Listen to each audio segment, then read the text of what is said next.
हाँ तो दोस्तों, कैसे हैं आप लोग। मैं हूं नवाज खान और आप देख रहे हैं मेरा यूट्यूब चैनल सामिर खान व्लॉग। दोस्तों, इसराइल गजा कॉन्फ्लिक्ट के इस व्लॉग में आज हम आपको बताएंगे कि इसराइल ने जो गजा में सीज फायर तोड़ा है, आखिरकार उसकी क्या वजह थी। क्या वाकई हमास ने इस सीज फायर को तोड़ने की पहल की है या इसराइल ने खुद ही जान करके इस सीज फायर को तोड़ा है, ताकि इंटरनेशनल मीडिया में वो ये कह सके कि हमास ने, जो हमास के एक टेररिस्ट हैं जिनको इसराइल और अमेरिका टेररिस्ट बोलते हैं, जो हमास के लड़ाके हैं उनको ये टेररिस्ट बोलते हैं, उन्होंने इस सीज फायर को पहल करके तोड़ा है।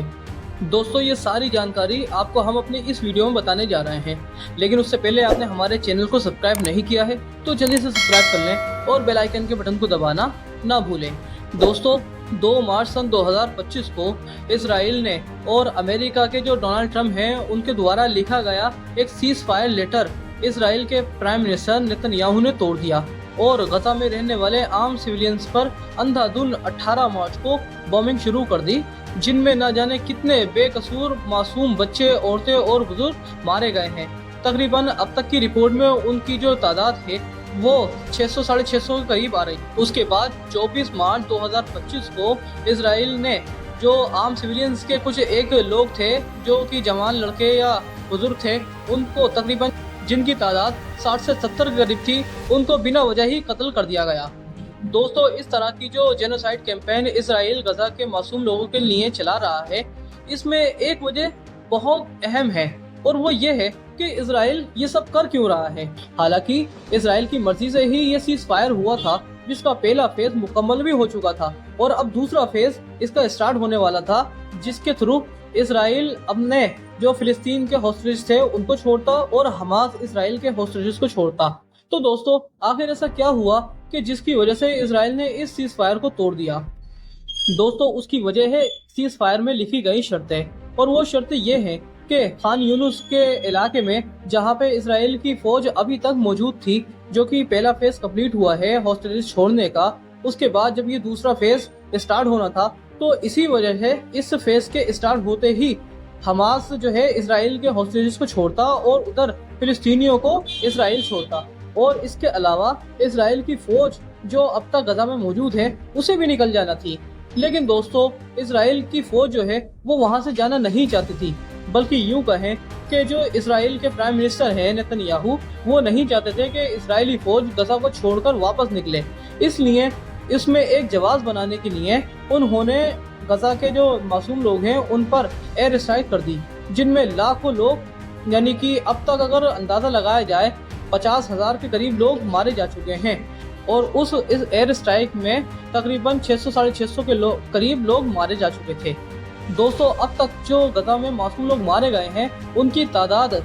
जो ब्रिटिश एक अखबार है उसके थ्रू अगर लगाई जाए तो वो 50,000 के करीब है, जबकि गजा में रहने वाले लोग इस तादाद को गलत बताते हैं, क्योंकि इस तादाद को तो अभी तक इसराइल भी गलत बताता है कि ये जो तादाद 50,000 बताई जा रही है ये एक सही तादाद नहीं है, बल्कि इससे कम लोग मारे गए थे। वो तकरीबन 20 से 30,000 के करीब लोग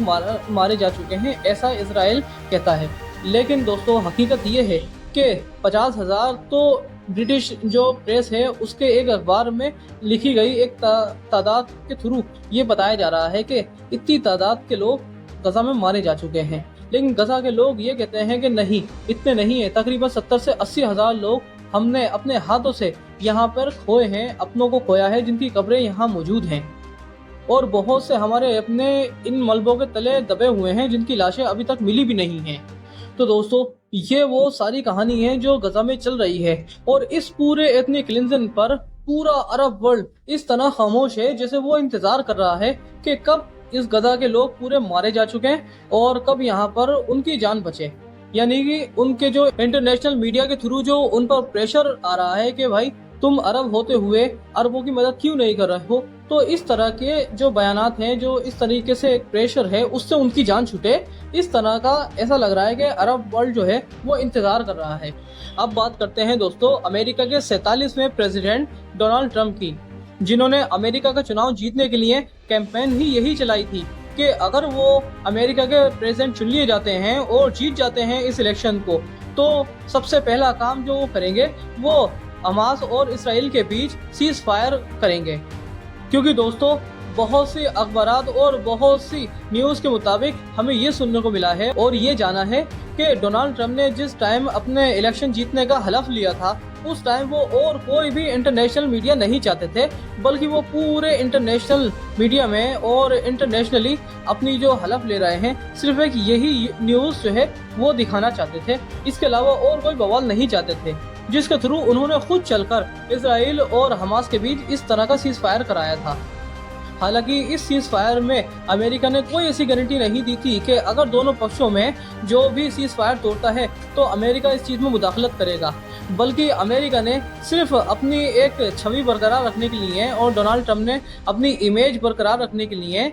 इस तरह का सीज फायर कराया था, ताकि जिस दिन वो हलफ लें उस दिन और कोई बवाल इंटरनेशनल में नहीं हो।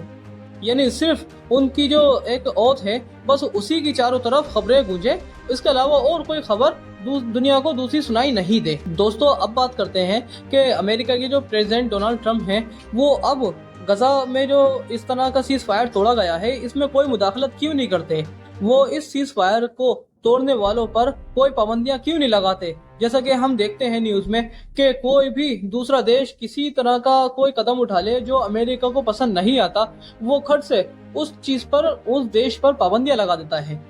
लेकिन अब जब दुनिया देख रही है कि इसराइल ने मासूम गजा के जो रिहायशी लोग हैं उन पर बॉम्बिंग की है, उन पर एयर स्ट्राइक की है जिनमें सैकड़ों लोग मारे जा चुके हैं, तो डोनाल्ड ट्रंप उस पर पाबंदियां क्यों नहीं लगाता। दोस्तों, इसका जवाब ये है कि डोनाल्ड ट्रंप खुद नहीं चाहता कि गजा में सीज फायर हो। वो नहीं चाहता कि हमास जो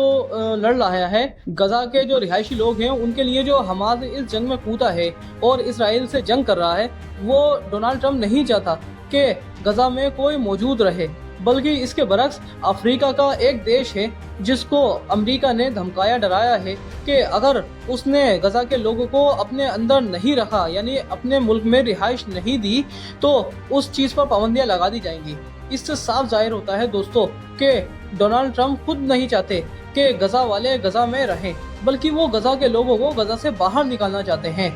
जिसके लिए हमने आपको पिछले वीडियो में भी बताया था कि डोनाल्ड ट्रंप का एक मंसूबा है कि गजा में एक बहुत आलीशान रिसोर्ट और बंगलोज बनाए जाएंगे जहां पे टूरिस्ट बहुत तादाद में देखने के लिए आएंगे, जिनसे बहुत अच्छा रेवेन्यू जनरेट होगा। यानी उनकी बहुत पुरानी पॉलिसी कि बस अपना बिजनेस करो, देश में क्या चल रहा है या देश को क्या फ़ायदा पहुंच रहा है इससे कोई मतलब नहीं है, बस अपना प्रॉफिट होना चाहिए। जैसा कि हमने आपको अभी बताया दोस्तों कि अफ्रीका का एक देश है सूडान, जिसको डोनाल्ड ट्रंप ने डराया धमकाया था कि वो गजा में रहने वाले जो रिहायशी लोग हैं उनको वो अपने मुल्क में रिहाइशगाह दे दे।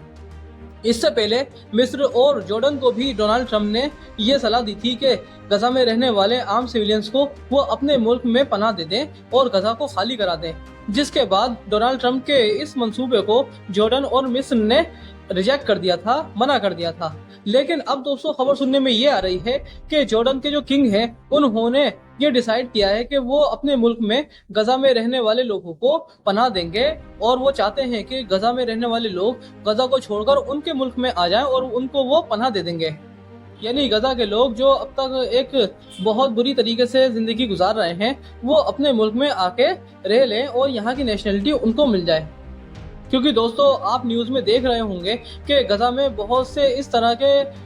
न्यूज़ आ रही है, बहुत सी इस तरह की खबरें आ रही हैं कि गजा वाले खुद गजा को छोड़ना चाहते हैं। हालांकि इस बात में कितनी सच्चाई है ये तो अभी हम नहीं कह सकते, लेकिन दोस्तों कुछ लोग ऐसे हैं जो गजा को छोड़कर जाना चाहते हैं। कुछ लोग आर्जी तौर पर छोड़ के जाना चाहते हैं, तो कुछ लोग मुस्तकिल इस जगह को छोड़ देना चाहते हैं। अब दोस्तों वापस आते हैं अपनी उस बात की तरफ कि डोनाल्ड ट्रंप इस सीज फायर को क्यों टूटते हुए देख रहे हैं। वो वापस से सीज फायर क्यों नहीं करना चाहते, इसराइल को क्यों नहीं रोकते। दोस्तों इसका जवाब ये है कि डोनाल्ड ट्रंप खुद नहीं चाहते कि गजा और इसराइल के बीच जो ये जंग चल रही है वो किसी भी तरीके से रुके या वहाँ पर सीज फायर हो। और इसके बरक्स डोनाल्ड ट्रंप ने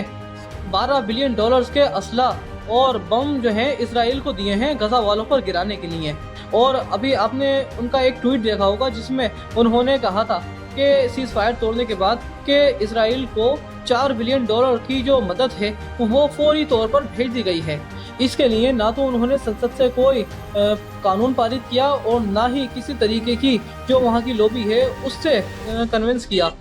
तो ये तरह की जो मदद है जो डोनाल्ड ट्रम्प ने इसराइल को भेजी है ये तो एक तरफ है, इसके अलावा 500 पाउंड और 2000 पाउंड के जो बम हैं वो भी इसराइल को फौरी तौर पर भेज दिए गए हैं ताकि गजा में रहने वाले मासूम लोगों पर उनको इस्तेमाल किया जा सके। तो दोस्तों, इस बात से आप समझ चुके होंगे कि अमेरिका के जो प्रेसिडेंट हैं डोनाल्ड ट्रम्प, वो खुद नहीं चाहते कि गजा में सीज फायर हो, बल्कि जो सीज फायर आर्जी तौर पर हुआ था वो भी सिर्फ उन्होंने अपने फायदे के लिए किया गया था। इसके बाद अब जब वापस से जंग शुरू हो चुकी है तो वो नहीं चाहेंगे कि ये जंग किसी भी तरीके से रुके। दोस्तों, अब देखते हैं कि आगे आगे क्या होता है और ये जंग क्या मोड़ लेती है। क्या गजा के लोग गजा को छोड़कर चले जाएंगे या आखिरी सांस तक इसराइल का मुकाबला करेंगे और अपनी जानों का नजराना इसी तरीके से उसको देते रहेंगे। देखते रहिए हमारा चैनल सामिर खान ब्लॉग और हमारी नई आने वाली वीडियो के लिए थोड़ा इंतजार कीजिए दोस्तों। हम वापस आएंगे इसी तरह की वीडियो लेकर। तब तक के लिए मुझे दीजिए इजाजत। मैं आपका दोस्त नवाज खान।